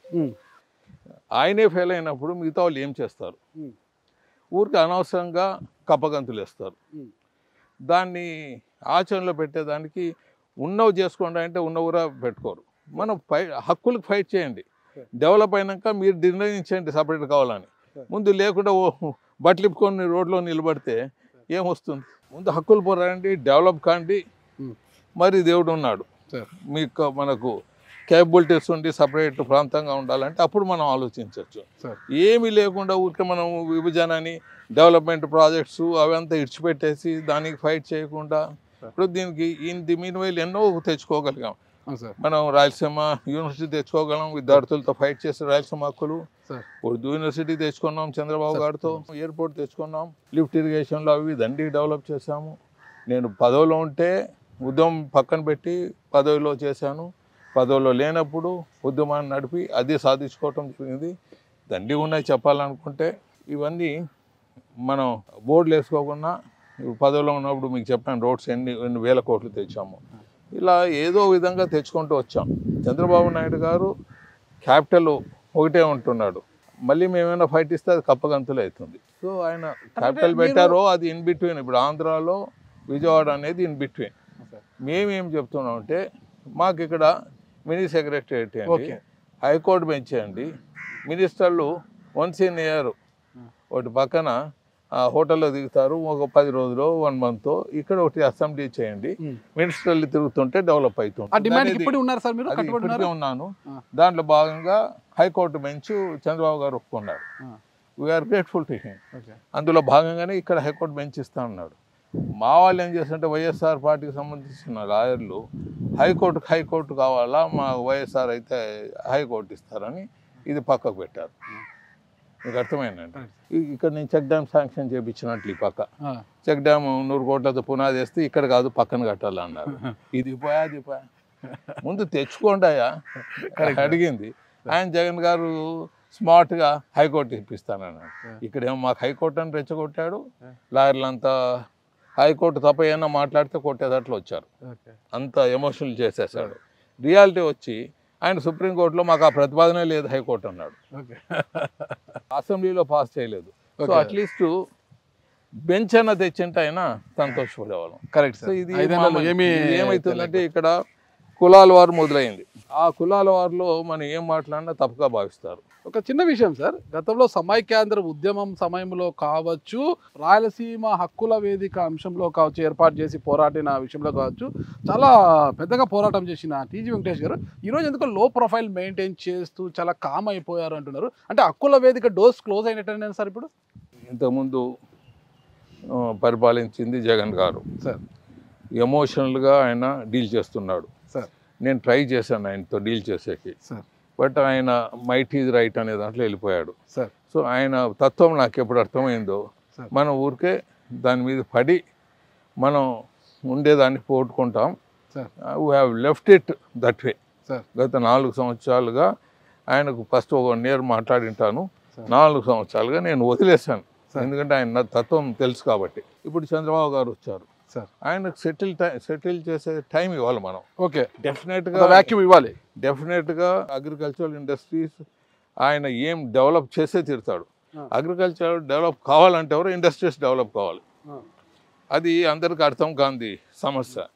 సో పవర్ జనరేట్ చేయాలి. పవర్ ఎంత ఎక్కువ జనరేట్ చేస్తే అగ్రికల్చర్కు వాటర్ వస్తుంది, పంపులు పెట్టచ్చు, చేయొచ్చు. So what ever they have done earlier for the అగ్రికల్చరలిస్ట్ Chandrababu టైంలో ఏం ఎక్కువ చేస్తారు లాస్ట్ గత 4 yearsలో లెక్కలు చూస్తే ఆల్మోస్ట్ 0. ఇది ఊరికి వాళ్ళ మీద నెత్తిన పెట్టి పవర్ రేట్లు పెంచడం, మళ్ళీ జనాల మీద మీటర్లు కొనటము, లేకపోతే ఇప్పుడు చెప్తాను చూడండి, ట్రూ ఆఫ్ చార్జెస్ అని వేస్తాడు. మాకు దగ్గర 90 పైసలు ఒక యూనిట్కి వేస్తారు. ఆంధ్ర కొన్ని ప్రాంతాలకు 20 పైసలు వస్తాయి, 20-25 పైసలు. మాకు 90 పైసలు ఛార్జ్ ఏమి, ఒకటే స్టేట్లో బతుకుతున్నాము, అక్కడ తక్కువ ఇక్కడ ఎక్కువ ఏమి. రాయలసీమ వెనకబడిన ప్రాంతము, దాని గురించి మాట్లాడితే కూడా దానికి జవాబులు ఉండవు. ప్రతి ఇంటికి ప్రతి కమర్షియల్ యాక్టివిటీకి చాలా డిఫరెన్స్ వస్తుంది. He has gone ruling emotionally. Okay okay. So can't help it that one. ఆయన ఎమోషనల్తో డీల్ చేస్తాం మనం. సో చంద్రబాబు గారు టైం ఇస్తాము, ఇచ్చినాక మళ్ళీ మనం రిప్రజెంటేషన్ పోతాం. మొత్తం మునిగిపోయింది ఎకానమికలీ. ఆయన చేసే దాంట్లో ముందుకు పోతున్నాడు, చేయాలి. ఆయనకు మనం మాట్లాడాలి.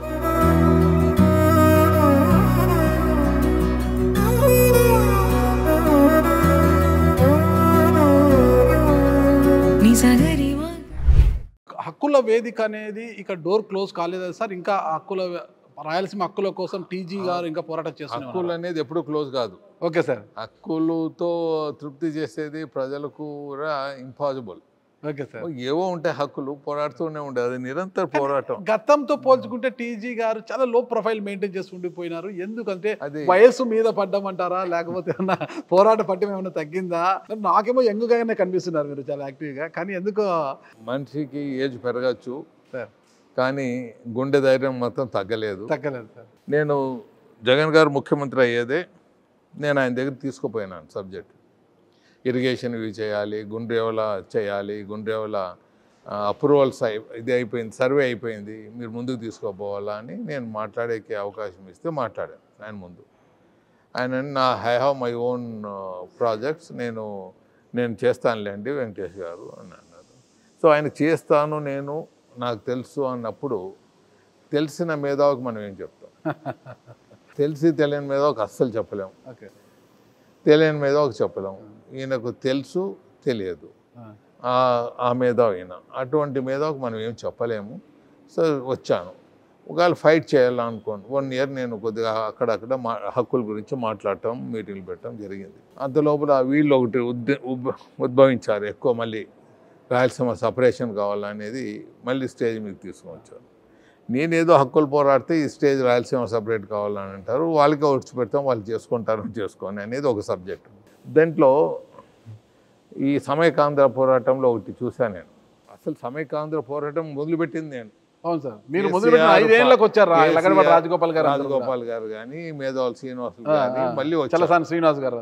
అంతకుముందు కూడా చాలా మంది నాయకులు సమైకాంధ్రలో వచ్చేవాళ్ళు, ఆంధ్ర రాష్ట్రం సపరేట్ కావాలని పోరాడిన వాళ్ళకి కూడా సమైకాంధ్రగా కన్వర్ట్ చేశాను.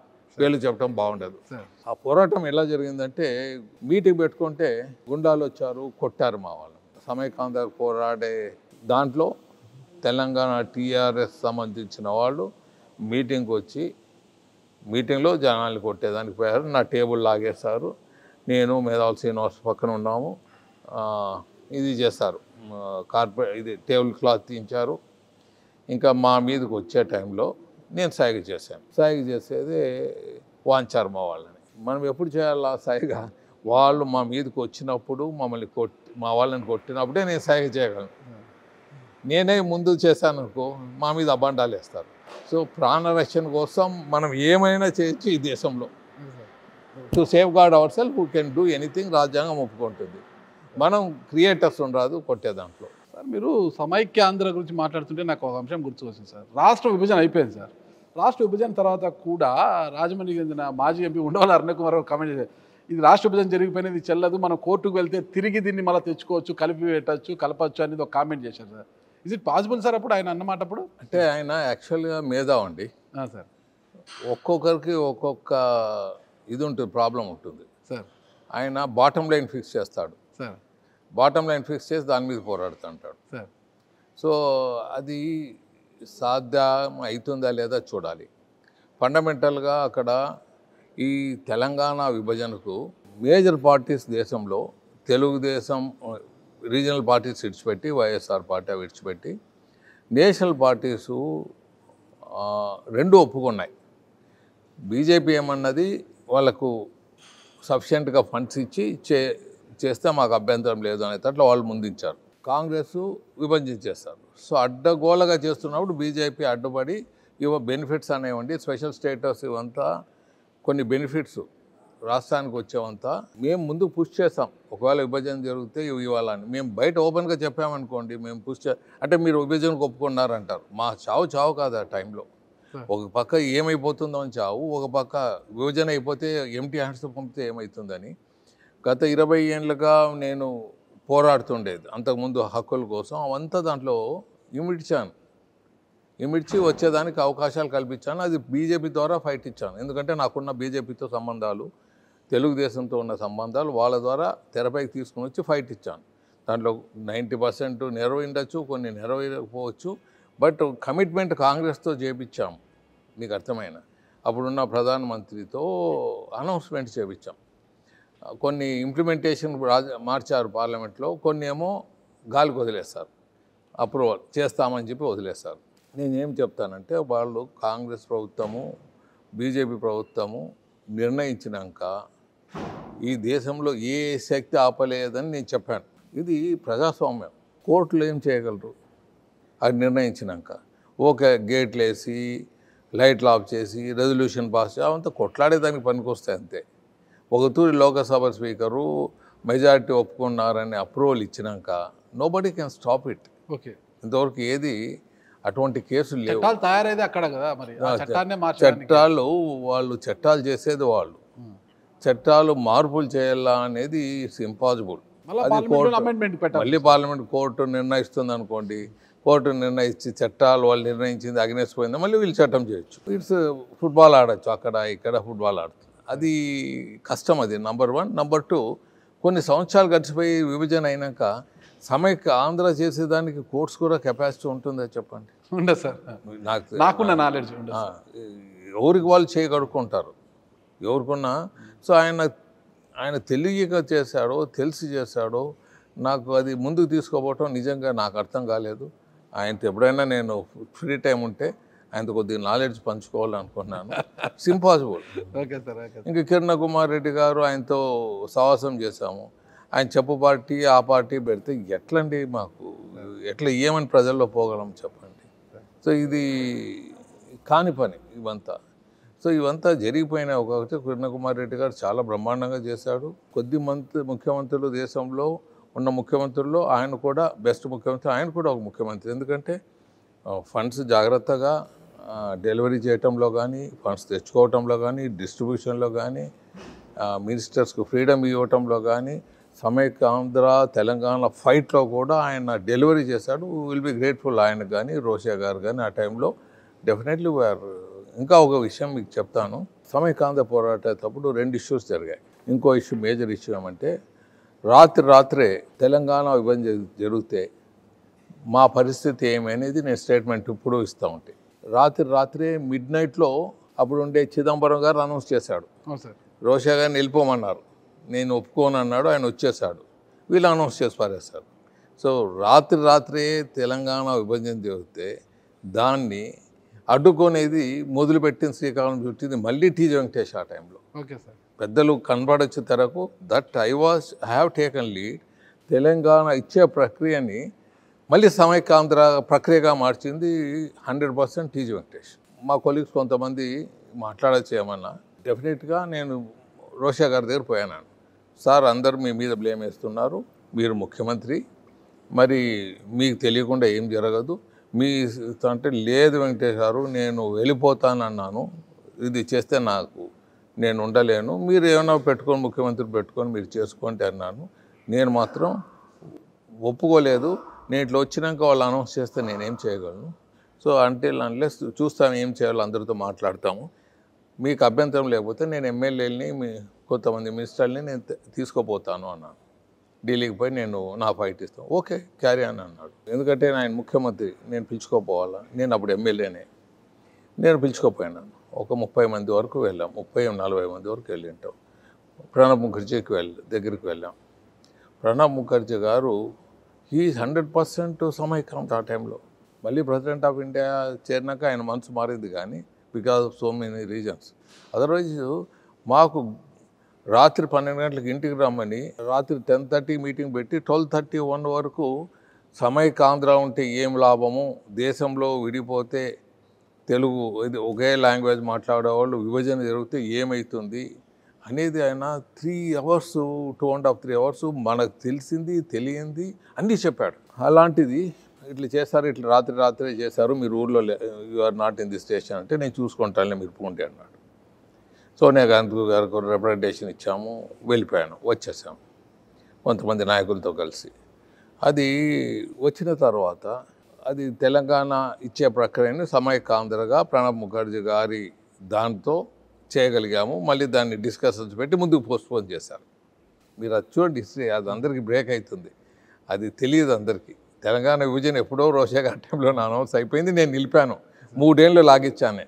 Okay okay sir. 3 ఏళ్ళు లాగిచ్చాను. 3 ఏళ్ళు లాగించినాక బీజేపీ కాంగ్రెస్ ఇద్దరు బీజేపీ కండిషన్స్తో ఒప్పుకుంటామని ఢిల్లీ నాయకులు చెప్పటం, వెంకయ్య నాయుడు లాంటి వాళ్ళు అగ్నెస్ట్ చేసినా పని జరగలేదు. అది ఆ టైంలో మెజారిటీ ఆఫ్ దెమ్ అక్కడ మేము ఎప్పుడో చెప్పాం కదా విభజన, వాళ్ళు చేయటం ముందుకు పోవటం. సో మా తెలుగు నాయకులు ఎంత చెప్పినా మా మొర వినిపించుకోలేదు, ఇంక్లూడింగ్ వెంకయ్య నాయుడు సైడు. మళ్ళీ ఆయన అట్లీస్ట్ పుష్ చేశాడు, మా డిమాండ్స్ని అవన్నిటిని పుష్ చేయగలిగాడు. We are grateful to him. అలా ఎంతో కొంతమంది నాయకులు మన తెలుగు రాష్ట్రాల నాయకులు చాలా పోరాడారు, వాళ్ళకు కూడా వీఆర్ గ్రేట్ఫుల్. తెలంగాణ ఇచ్చిన ప్రక్రియ తర్వాత మళ్ళీ ఎన్నో కార్యక్రమాలు కంటిన్యూ చేశాను. ఆ టైంలో మీకు అది చెప్పాలని ఇంత తీసుకొని వచ్చాను. ఆ టైంలో మేము పోరాడుతుంటాం. సోనియా గాంధీ ఏమంటున్నారంటే, మీ పక్క ఎక్కడ పోరాటం జరుగుతుంది, మీరంతా కొంతమందే కదా పోరాడేది అంటుంది. లేదు మేడం, ఇది చాలామంది పోరాడుతున్నారని మేమంటే, రాష్ట్ర విభజన జరుగుతుంది అనేటప్పుడు చాలామంది ఫ్రాక్షన్ లీడర్లు వీళ్ళు పెద్ద పెద్ద వెహికల్స్, దాని మీద పనుకొని ఫోటోలు, ఆమరణ దీక్ష చేస్తూ ఫోటోలు వేసుకొని మమ్మల్ని పక్కకు దూసిపారేస్తారు. ఇదేమి కాదు, ఇట్లా రాయలసీమ హక్కులు మాట్లాడినప్పుడు అదంతా రాయలసీమ విభజన తీసుకుని వస్తారు. ఇది నాకు ఉండే పెద్ద ఇక్కడ ఉండే లీడర్స్ ఎక్కడ మాకు పేరు వస్తుందనో లేకపోతే వాళ్ళ పేరు ఎక్కడ తగ్గిపోతుందో అని అప్పటికప్పుడు లైమ్ లైట్లో వచ్చేస్తారు. రాష్ట్ర విభజన అన్నప్పుడు ఇంకా డిసిషన్ తీసుకుంటారని వచ్చినప్పుడు పెద్ద పెద్ద ఫోటోలు ఒక్కటి సచ్చింది లేదు. నేను అదే చెప్తాను, ఒక్కటి సచ్చింది లేదు. కంటిన్యూగా ఫైట్లో ఉండాలి. కానీ ఆ రోజు తీస్తే అంటే మీరు ఎట్లా ఒప్పుకుంటారా అని ఇది అందుకే ఇట్లా గలాట జరిగినప్పుడు నేను సైలెంట్ అవుతుంటాను, ఏమన్నా చేసుకునేందుకు. ఒకవేళ వైఎస్ రాజశేఖర రెడ్డి గారు బ్రతికి ఉండి ఆయన ముఖ్యమంత్రిగా కొనసాగి ఉంటే రాష్ట్ర విభజన జరిగేది సార్? పాసిబిలిటీస్ చాలా తక్కువగా ఉండేది. ఓకే, రాజశేఖర రెడ్డి గారు కానీ చంద్రబాబు గారు ముఖ్యమంత్రిగా కానీ ఉండింటే అది, ఎందుకంటే వాళ్ళు they have the leadership qualities in both the people. So వీళ్ళిద్దరికీ ఆ అవకాశాలు ఉన్నాయి. వీళ్ళిద్దరిలో ఎవరున్నా విభజన జరగదు. ఇంతమంది ఫ్యాక్షనిస్టుల మధ్య మీరు ఎలా ఒక రాజకీయ నాయకుడిగా కావచ్చు, ఒక వ్యాపారవేత్తగా ఈ స్థాయికి వచ్చారు సార్ మీరు? అసలు ఫాదర్ వాళ్ళంతా 100 years బ్యాక్ నుంచి పాలిటీషియన్స్, ఫైట్ చేసిన వాళ్ళు, దేశానికి ఫైట్ చేసిన వాళ్ళు, అక్కడ కూడా ఫ్రాక్షన్ లీడర్లు ఉండేవాళ్ళు, ఇక్కడ ఉండేవాళ్ళు కాదు. అప్పుడు ఆ ఆదోని చుట్టూ ఉండేవాళ్ళు. వాళ్ళతో అంతా గీత గీస్తారు. It was in our blood.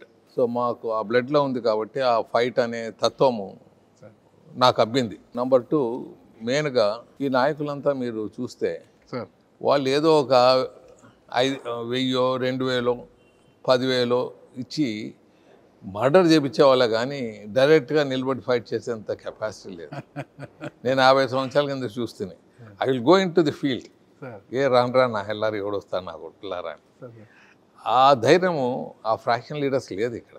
మీ కమ్యూనిటీలోనే ఎక్కువగా గొడవలు గట్రాకి దూరంగా ఉంటారు సార్. కంచా ఇలయ్య గారు కూడా ఒకసారి కోమట్లు అనేది ఏదో ఒక పుస్తకం బట్టలు ఇప్పాం కంచాలి తమాష చేస్తావు, ఇట్లా చేయొద్దు నువ్వు, నీకు ఒక ఆ ధైర్యం మీరు కులాన్ని మాట్లాడే హక్కు లేదు, తప్పు నేను చెప్పాను.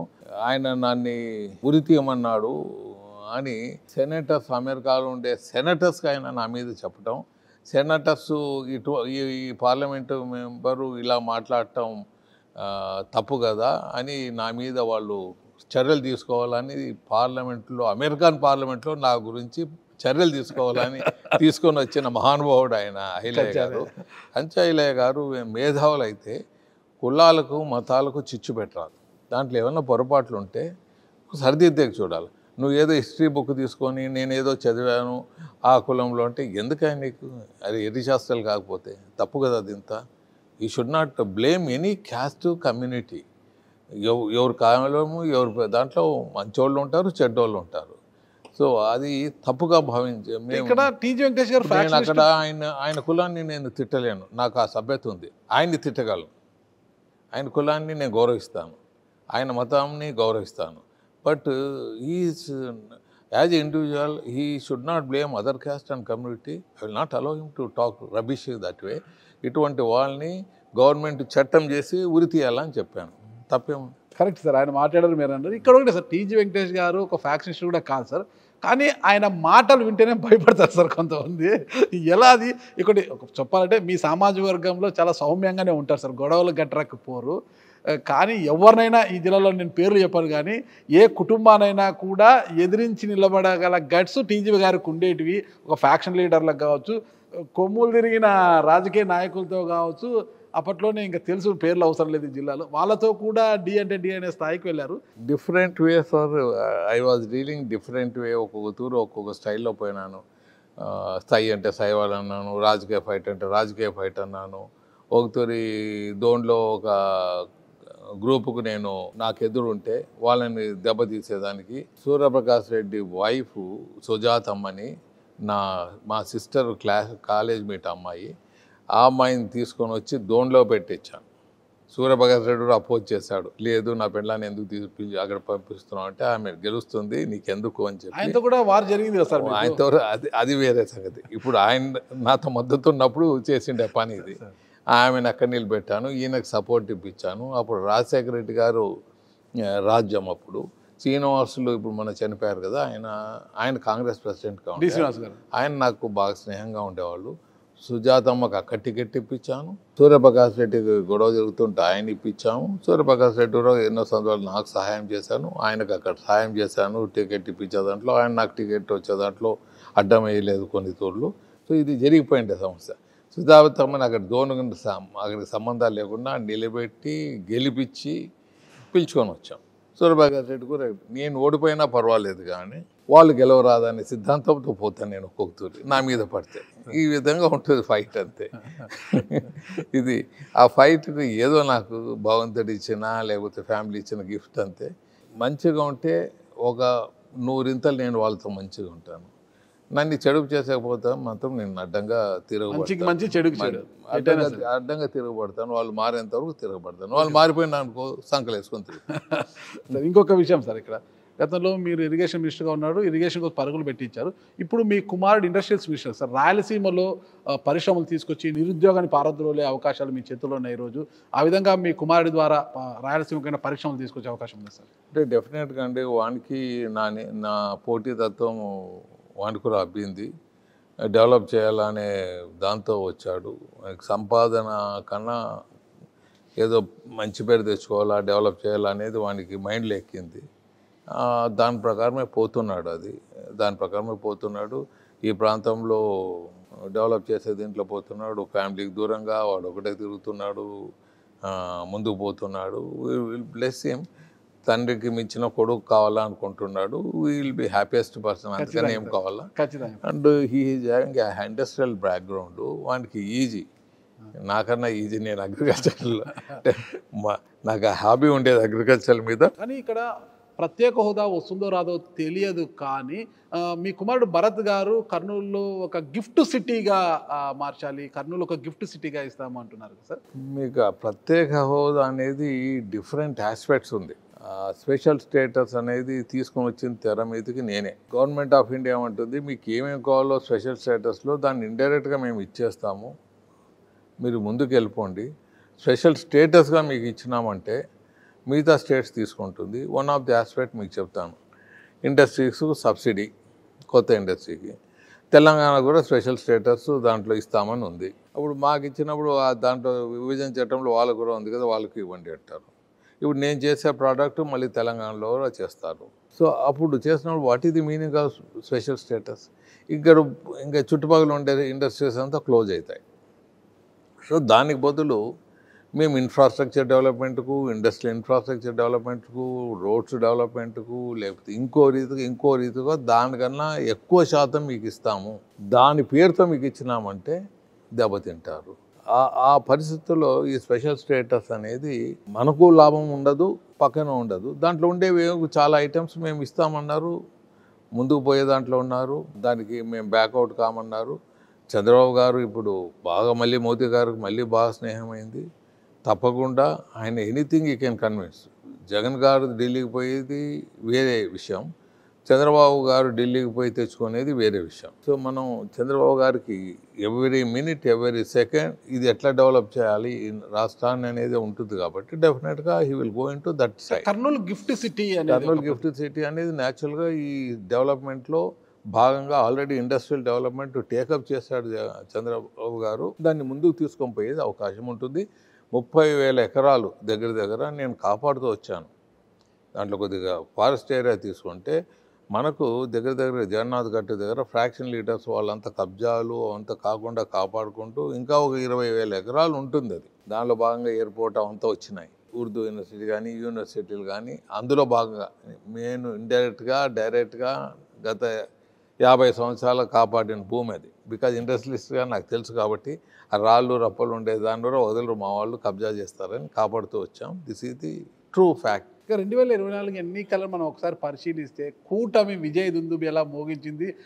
అప్పటి వరకు ఉన్న అధికార వైఎస్ఆర్ కాంగ్రెస్ 11 స్థానాలతో అంటే ప్రతిపక్ష హోదా కూడా లేకుండా పోయింది సార్. అయితే దాన్ని వాళ్ళు ఒప్పుకోవట్లేదు. ఇవి ఈవీఎంల ట్యాంపరింగు, ఒక పారామీటర్స్ 18, 20, 30 ఇట్లా పారామీటర్స్ పెట్టి ఆ శాతం కన్నా ఎవరైతే ఎక్కువ ఉంటుంది వాళ్ళు బయటపడ్డారు, అంతకన్నా తక్కువ ఉన్న వాళ్ళంతా కూడా ఓడిపోయేలా చేశారు, ఒక సిస్టమేటిక్గా చేశారు అనేది వైసీపీ నాయకులు ఆరోపిస్తున్న వాదన సార్. ఈవీఎంల ట్యాంపరింగ్ వల్ల మేము ఓడిపోయాము అనేసి. ట్యాంపరింగ్ అయితే జగన్ ఎట్లా గెలిపిస్తారు? జగన్నే ఓడగొట్టచ్చు. ఇంతమందిని ఓడగొట్టే బదులు ఆయనే ఓడగొట్టేస్తే పారామీటర్స్ దాటి ఉన్నారని అంటున్నారు కదా సార్ వాళ్ళు. ఏం దాటి ఉన్నారు పారామీటర్స్? కొట్టాలన్నప్పుడు దాన్ని మెడల్ చేయాలంటే ఎంతనే చేయొచ్చు. మెడల్ చేయాలా అనే కెపాసిటీ ఉండి మెడల్ అయ్యే అవకాశం ఉందంటే ముందు జగన్ని కొడతారు, ఇదేం కొడతారు? ఏం అనవసరమైన. ఇప్పుడున్న పరిస్థితుల్లో రాష్ట్ర అభివృద్ధి కావచ్చు, రాయలసీమ అభివృద్ధికి కావచ్చు, ఏం చేస్తే బాగుంటుందంట? ఇప్పుడు రాయలసీమ వచ్చి రత్నాల సీమ అని ఉంది. వాన పడితే ఏరుకుంటే వజ్రాలు దొరికే ప్రాంతం ఇది. ఇక్కడ అన్ని మినరల్స్ దొరుకుతాయి. డైమండ్స్ దొరుకుతుంది, గోల్డ్ దొరుకుతుంది, ఎన్నో ఈవెన్ స్టీల్ ప్లాంట్ పెట్టే అవకాశాలు ఉన్నాయి. అన్నీ ఉన్నాయి. అన్నీ ఉన్నా అల్లు నోట్ల శని ఉన్నట్లే ఈ ప్రాంతంలో. మాకు ఇక్కడి నుంచి నీళ్లు పోతాయి.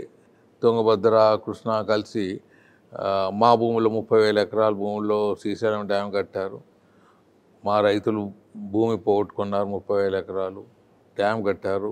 ఇది ఆంధ్ర ప్రాంతానికి ఇస్తుంది, తెలంగాణ ప్రాంతానికి ఇస్తుంది ఈ డ్యామ్ నుంచి నీళ్లు.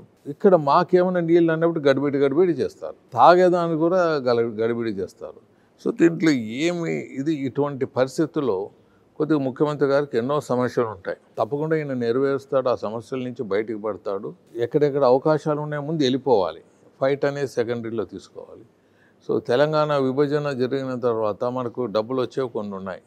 అంటే మొన్ననే కూర్చున్నారు. I don't want comment on that subject. They have gone positive way.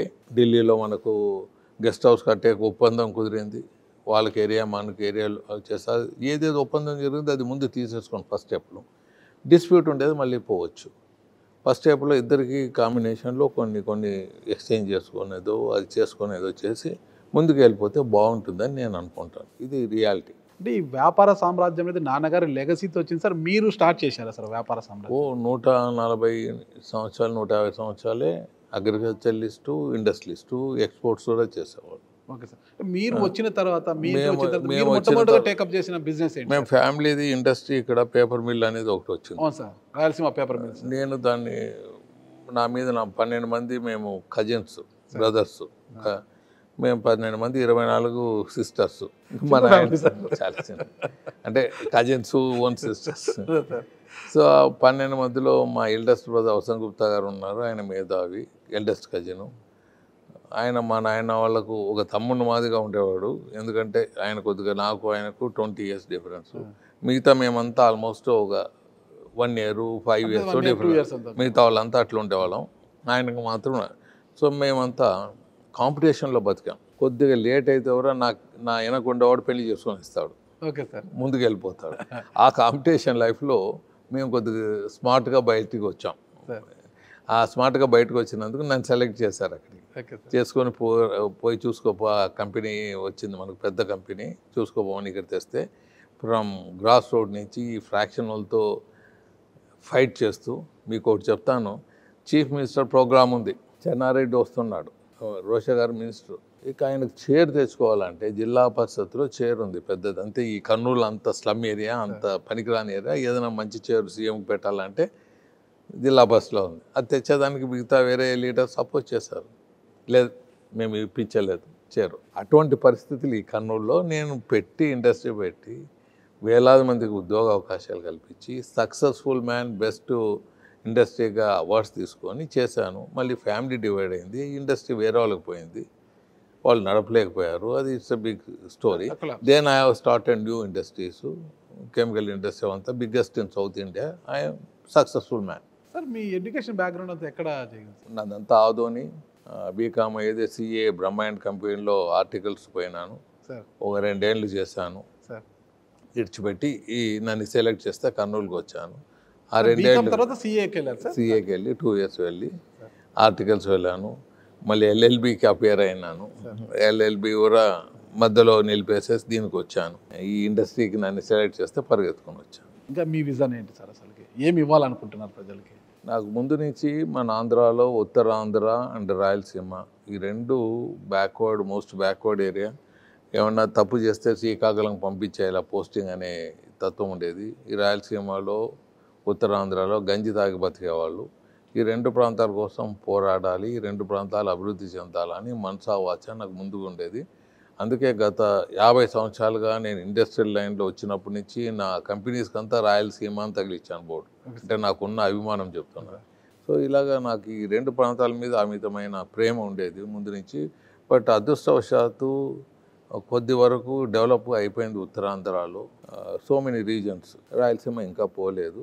So 2 ప్రాంతాలు ఇంకా అభివృద్ధి, గంజి తాగిన ప్రాంతాలు ఇవంతా ఇంకా డెవలప్ అయ్యేదానికి అవకాశాలు ఉన్నాయి. ముందుకు పోవాలా, దానికోసం కృషి చేస్తూనే ఉంటాను. నా అభిలాష అది ఫండమెంటల్గా. మాకు అదొకటి చేసుకున్నానంటే నాకు జన్మ సార్థకం అని నేను అనుకున్నాను. మీరు సంపాదించిన దాంట్లో ఎంతవరకు చార్టీకి ఖర్చు పెడుతున్నారు సార్? డీటెయిల్స్ ఇవ్వలేను కానీ దానికి ఇంత అంత అని కాదని నెసిటీని బట్టి నేను ముందుకు వెళ్ళిపోతూ ఉంటాను. దాన్ని లెక్కలు చూసుకొని ఇంత పర్సెంటేజ్ ఇవ్వాలా అని అట్లా ఏం లేదు. వెన్ ఎవర్ నీడీ బేసిస్తో నేను ముందుకు వెళ్ళిపోతూ ఉంటాను. చాలా మంది ముఖ్యమంత్రులు చూసారు, రాజశేఖర రెడ్డి గారిని చూశారు, చంద్రబాబు నాయుడు గారు చూశారు, ఇంకా ముందు కూడా నేను చిన్నప్పుడు బ్రహ్మారెడ్డి వాళ్ళు ఇంటికి వచ్చేవాళ్ళు. బ్రహ్మారెడ్డి గారు, మరి నిజలింగప్ప, కర్ణాటక సీఎం. మీరు రాజకీయాలకు ఎంటర్ అయినాక బెస్ట్ సీఎం గా ఎవరిని అంటారు సార్? అనలైజ్ అనేది ఒక రాజకీయంగా చూడవచ్చు, ఒక డెవలప్మెంట్ విషయంలో చూడచ్చు, అందరినీ నేను దగ్గరగా. సో ఒక్కొక్కరు ఒక్కొక్క స్టైల్లో వెళ్ళారు. చెడ్డాన్ని ఎవరిని చెప్పాను. ఇప్పుడున్న పరిస్థితుల్లో రాష్ట్రంలో కూటమి అధికారంలో ఉంది సార్. అంటే ఇక్కడ టీడీపీ, జనసేన, బీజేపీ కలిసి ట్రావెల్ చేయడం కష్టము, ఖచ్చితంగా వీళ్ళ మధ్య విభేదాలు వస్తాయనేది వైఎస్ఆర్ కాంగ్రెస్ పార్టీ భావిస్తుంది. ఒక ఫ్యామిలీలోనే అన్నదమ్ములకి చాలా డిస్ప్యూట్స్ ఉంటాయి. చాలా మటుకు మాట్లాడుకొని సర్దుకుపోతాయి. అవి పెంచరాదు. పెంచకుండా ఉండేదాన్ని మీడియా సహకరించాలి. వాళ్ళు అనుకుంటున్నారు లేదో మన మీడియాలో వేసేస్తే వాళ్ళు అనుకొని కూడా వాళ్ళ నెత్తులు వేసినట్లు ఉంటుంది. మొన్న అయినారు. ఇవంతా మన మీడియా వాళ్ళు కొద్దిగా సహనం ఉండాలి. ఖచ్చితంగా సార్, సహనం ఉండాలా. చంద్రబాబు కోసం రోడ్లో నిలబడి కూర్చొని పోరాడాడు పవన్ కళ్యాణ్. బీజేపీతో కావాలంటే దూరం అయ్యే పరిస్థితి వచ్చింది ఆయనకు. అంత పరిస్థితుల్లో కూడా బీజేపీని, టీడీపీని కలిపి అలయన్స్లో ముందుకు పోయాడు. సో ఆయన గొప్పతనాన్ని మనం తప్పుపట్టలేము. ఆ టైంలో నేను పవన్ కళ్యాణ్తో కలిసినప్పుడు ఒక విషయం చెప్పాను.